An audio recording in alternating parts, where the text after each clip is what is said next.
Good morning. Today is April the 7th. It's a lovely Tuesday. It's a little overcast outside today, but it's still a beautiful day outside.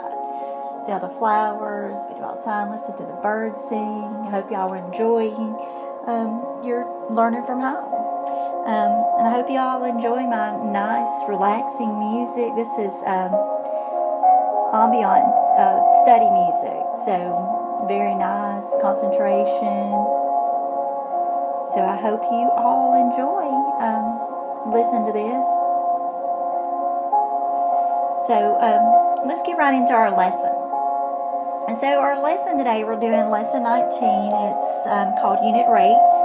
So when the rate is expressed as a quantity per 1 unit, it is a unit rate. For example, a speed limit is a unit rate because it is mile per 1 hour. The price of $2 per 1 pint of berries is also a unit rate. Woo! Turn the volume down just a hair. Make sure y'all can hear me. Okay, so let's look at the first example. So the example right here says, a pump moves 15 gallons of water in 3 hours. How many gallons will it move in 1 hour? So first off, it says number 1, to write the given ratio of a fraction, and that is put in 15 gallons over 3 hours. Right there. So in number 2, it says to set up an equation to find the unit rate on how much water pump per hour. And so as we set that up, it shows us to do 15 over 3 equals x over 1. Now number 3 says use the cross multiplication to rewrite the expression. So this is what it's talking about when we're talking about doing the cross multiplication. And so here we're going to come up with 15 equals 3. Now number 4, it says to divide both sides of the equation by 3 to isolate the variable x. So we do that. We're going to come up with 5 equals x. So we can write the equation as a fraction using unit to identify the unit rate. 5 gallons over 1. And it says check that the ratio is equivalent. So 5 over 3 equals 5 over 1. And then it says the pump moves 5 gallons of water in 1 hour, or 5 gallons of water per hour.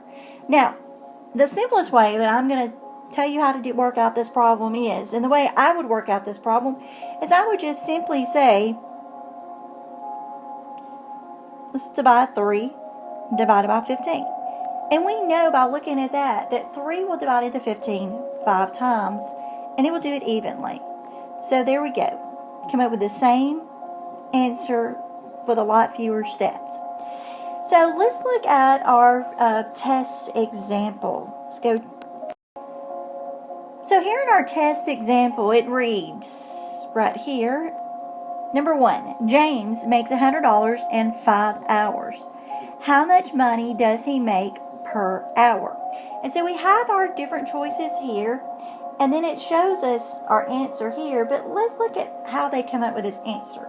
So it says $100 over 5 hours, and that is going to equal 100 over 5 equals 5 over 1. And so 100 is going to equal 5x. And so 20 equals x. So James makes $20 an hour. Now, there again, I'm going to say the simple way, again, that I'm going to work this out, is I'm going to say, very simple, 5 divided by 100. And so we know 5 will divide into 10 2 times. 2 times 5 is 10. I'm going to subtract it, and now we're going to have a 0. So 5 will go into 0 0 times.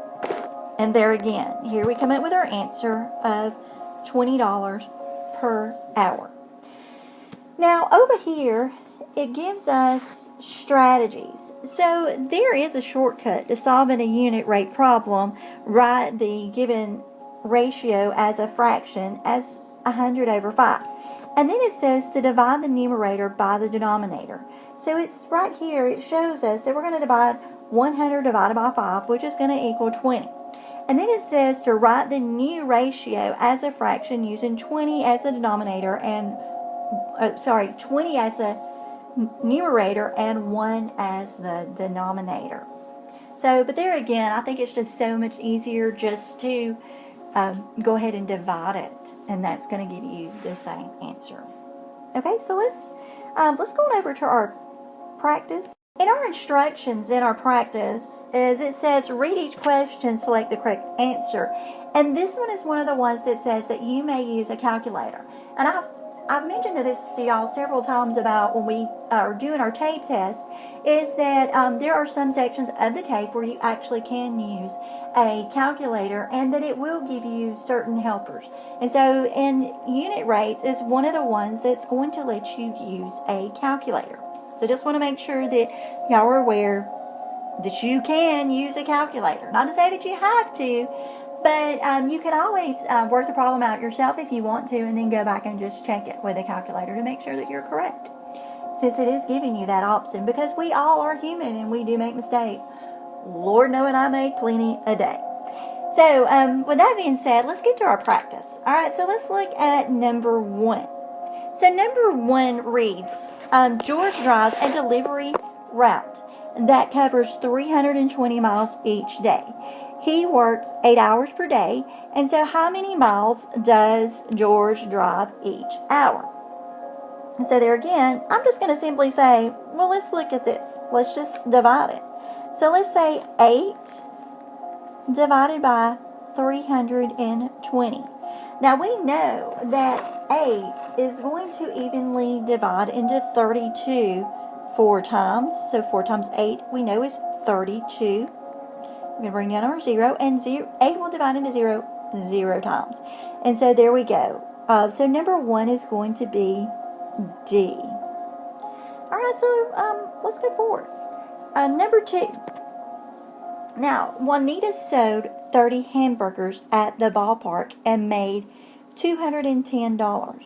How much did each hamburger cost? So there again, we're just going to simply divide this. So we're going to say 30.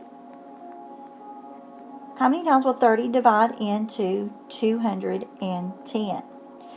So if we look at this, we can do this in a number of different ways, but I know offhand that 7 times 3 is 21. So I'm going to guess at 7. So 7 times 0 is 0, and 7 times 3 is 21. So that divides out evenly. So there's our answer there at 7, and that is the same as C. So C is $7 per hamburger on number 2.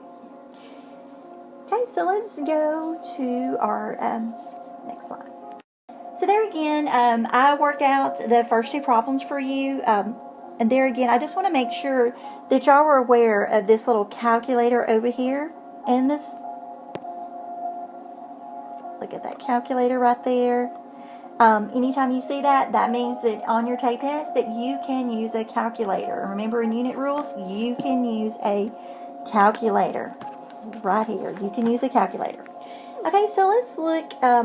Remember to go to Google Classroom. Your Google code, again, is going to be 2MK74E3. And of course, if you have any questions on any one of these problems, or just have any questions in general, like just want to, say hi, you're more than welcome to email me anytime, math1gjcc@gmail.com. Or of course, you can reach me on Facebook. You can instant message me. And like I said, if you just want to say hi, just checking in. I hope all is doing well. I miss y'all very, very, very much.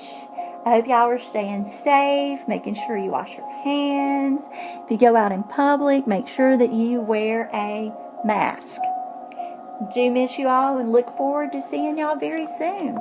Y'all have a great day.